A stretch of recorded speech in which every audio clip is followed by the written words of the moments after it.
time. New tonight, Portland's downtown real estate market continues its free fall. Records show the city's largest office buildings are worth a fraction of what they were worth before the pandemic. But the downtown is in crisis. And just like if you had a kid that was sick, you get to the hospital. We need to do triage on downtown. There's nearly 8 million square feet of empty commercial office space in downtown Portland, vacancy rate of 34% in the central city. That's among the highest in the nation. Our second tallest skyscraper, the U.S. Bancorp building, sold for $45 million. That's just a fraction of the $372 million it sold for in 2015. Nordstrom Rack just pulled out of downtown. Walmart and Cracker Barrel are part of a wave of businesses that have fled the city. More than 2,600 downtown businesses have left. I'm very frustrated with what's going on. Tech company owner Gabe Johnson is also looking to relocate. By us continuing to keep our business in the Multnomah County and the Portland city limits, we are giving money to the problem. And so we're going to move. Portland's social experiment, this progressive experiment, has gone colossally bad. Portland is a city in crisis. It faces historic levels of homelessness, addiction, and a need for mental health treatment. That's what led Oregon Governor Tina Kotek and a Portland businessman to create a task force specifically focused on Portland's central city area. Low sale price of flagship Portland office building shows woke city is still far off recovery. We've got a 77% decline in an office building. Now, the reason I wanted to showcase this one is we've covered many, hey, it used to be worth here and now it's sold for here, is the end use of this office building. It's not a shocker in Portland. Let's get into it. Here we go. We're going to cover this article first because it kind of breaks down the actual mechanics of it. Once 47 million down to 11 million sold for a song in Portland fire sale. All right, here it is. I mean, a nice looking building. It was built for 20 million bucks back in the day. It's not that old. It's a good looking office complex, right? I mean, doesn't have graffiti all over it. It's not all boarded up. Hey, what could go wrong? It's Portland. Central City Concern has scooped up the Old Town office building at 121 Northwest Everett for about $11 million, turning a one-time high-flying office asset into a nonprofit campus. There's your first clue. Purchase will put administrative staff, employment services programs, and the agency's scattered fleet under one roof, and it lands right in the middle of Portland's painful downtown office reset. This is a rehab agency. Outreach. It does, well, we'll get into it. It's not a shocker that they have bought this because it makes sense. The problem is you don't have big companies that are spending a ton of money in Portland coming in. Instead, you've got an agency that's going to have some employees that don't probably make a ton of money, and you're not pumping a lot of money into the economy. But it makes sense for this scattered fleet agency, right? Deed records show the property was recorded as sold on April 13, 2026 for roughly $11 million, 77% less than the $47.3 million in 2015. 11 years later, loses 77% of its value. Now, Portland has been especially hard hit. We had the whole work from home. That's hit all major office markets. That's a given. But Portland had the riots, mostly peaceful protests, otherwise known as riots, massive destruction. And then you've got, defund the police in there. You don't like the police. You don't really like law and order. You've got a huge homeless problem. And you've got a criminal element problem because it's not a housing issue. It's an addiction issue. It's an addiction issue. And you've allowed people to just do whatever the F they want. And that's how you end up with street conditions that are brutal. And you have a 77% decline. Steep drop is part of a continuing wave of discounted office sales around the city. Back in October 2025, Central City Concern announced that a private gift from Larry and Pam Nato would allow the nonprofit to lease and ultimately buy a building in Old Town to consolidate services. It would house its Employment Access Center, the Clean Start Jobs Program, and provide secure space for vehicles and administrative teams in a post on Central City Concern. All right, so nonprofit campus, not a luxury office tower.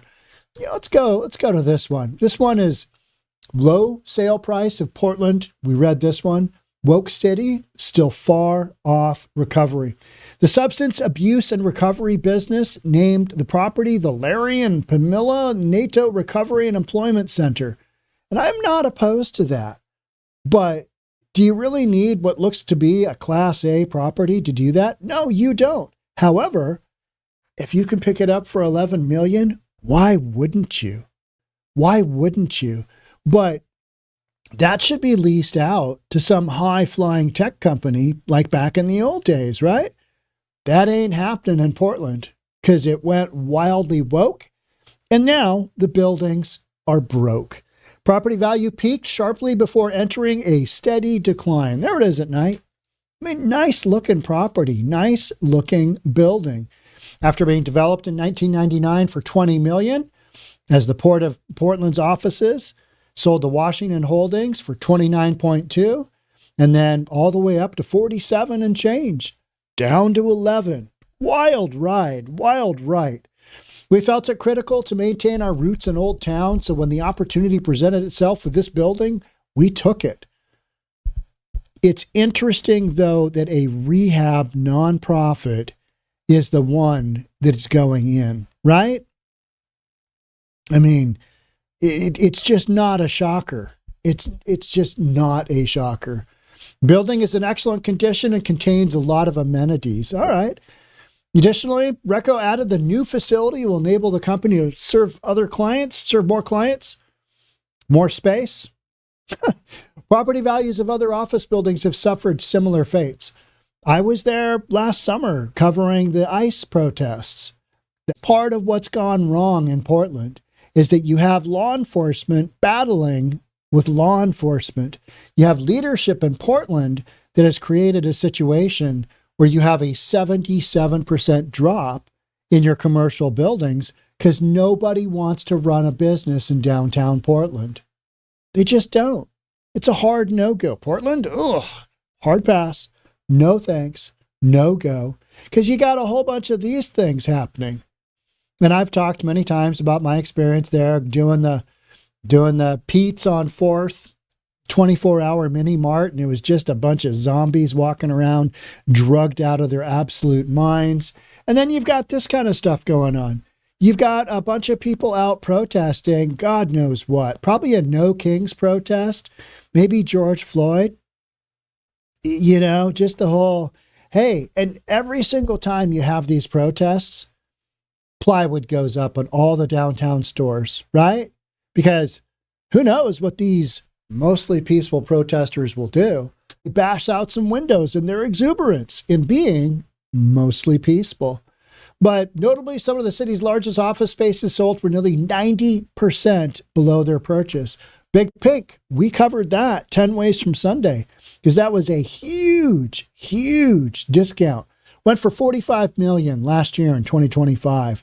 It had been sold for $375 million in 2015. Again, 11 years, lost that, hundreds of millions of dollars in value, just boom, gone because of work from home. But then you layer on all of Portland's negatives, Portland's buyer objections, and you get a situation where you go from 375 to 45. Incredible discount. Portland's Montgomery Park, $33 million in 2024. After losing 87% of its value from its sale in 2019. That's 7 years, 87% down. Some crazy numbers. Here's where it gets funny, in my opinion. This is funny. Scissors Online mocked and shared their perspective on the shockingly low sale in a forum on Reddit.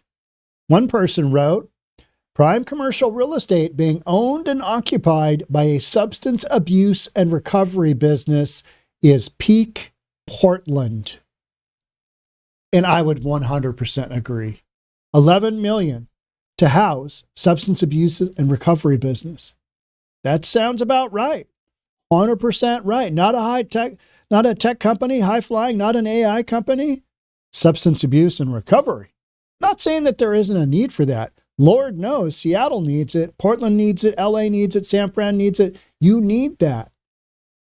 But when that is your buyer that steps in, instead of somebody else who's just going to absolutely pump a bunch of money into the economy, peak Portland, right? The death spiral has started, and sadly, there is no fix, another added. All right, keep that one in mind, but let's go on to the next one. Third wrote, a commercial real estate bloodbath has been inevitable since COVID forced people to work from home. And everyone realized WFH, work from home, was superior in almost every measure. I disagree. I like going to the office, but I'm old school. Sucks for those heavily invested in office buildings. Remember that one. Sucks for those heavily invested in office buildings, but the new owners of these things are getting a great advantage from the big reset. Sucks for the owners. It sucks for everybody because the taxes that were once driven in by these much higher values are now going to be spread out by everybody who owns homes. And if you don't own a home, you probably rent. What direction is your rent going to go when the taxes on the place you rent go through the roof? Where have we seen this? Chicago is your primary example. You just had taxes go through the absolute roof because their downtown commercial core was absolutely destroyed. You got to go somewhere. And we've seen the video. We saw the Multnomah County assessor talking about, well, if you don't have the value in the downtown core, which typically contributes a good percentage of your tax base for the city, that's not there. Somebody, it's like in the original Wall Street, Bud Fox and the old dude, I forget his name. He's got the cane and he goes, somebody's got to pay. Not going to be me, right? Somebody's got to pay up. And that was when Bud Fox, his client, said he didn't know him and walked away from a trade. He ended up paying a few $1,000. But then he had an evening with Daryl Hannah and all was good. The original Wall Street. That was such a great movie. All right, back to reality here. Great advantage from the big reset. Yeah, Portland needs some rehab. All right. It's not the big reset you think it is. Just getting somebody in there is good. That's a start, right? But if that's going to be the infill on all these heavily discounted buildings, tax base isn't going to work. You need some other types of companies that are going to pay more taxes, going to create more, going to contribute more, instead of taking the whacked out zombies and trying to clean them up, which is an endless task, endless absolute task that, geez, I wouldn't want to try and do that. But then again, I'm not buying a building for $11 million. So there's that, right? There's that. Portland in general, it feels like it's kind of stalled out. It feels like it's, your valuations are down like 80%. Buildings are being purchased, not hearing a ton of activity. You're not hearing a ton of either negative or positive. Some of that is because the stuff happening in Seattle is so wacky with our socialist mayor. You've got stories on the East Coast, particularly with Mamdani doing his crazy stuff. But then you've got the absolute failure in Seattle of our mayor just coming up with, we're going to have cameras for the World Cup, security cameras for the World Cup, but we're not going to turn them on. You've got shootings going off up in the Aurora corridor nightly between pimps. It's pimp on pimp shooting. You've got shootings between gang members in nightclubs in Capitol Hill. You've got open air drug use. You've got all kinds of criminal activity happening downtown, Pike and Pine and 3rd. You've got criminal activity happening all day long, Dr. Jose Rizal Park in the International District, South Jackson and 12th Avenue South. Just, human trafficking, sex trafficking, open air drug use, purchase and sale of drugs, drug paraphernalia, purchase and sale of stolen goods, guns, weapons, you name it, all happens. And it's right out in the open. That is happening so openly that Seattle is I believe, is Portland, hold my beer. And this is what we're doing. It feels like that is literally what's going on because we've got a socialist mayor that's going to be soft on crime because that's what socialism is all about. It works for those who don't. Criminals, he was robbing that Gucci store because he needed a bag. Needed a bag. They can't exactly go after the sandwich in the grocery store there, can they? No. Some wild stories going on. Make sure you're subscribed. Hit that notification bell. I'll see you in the next episode. Thanks for joining.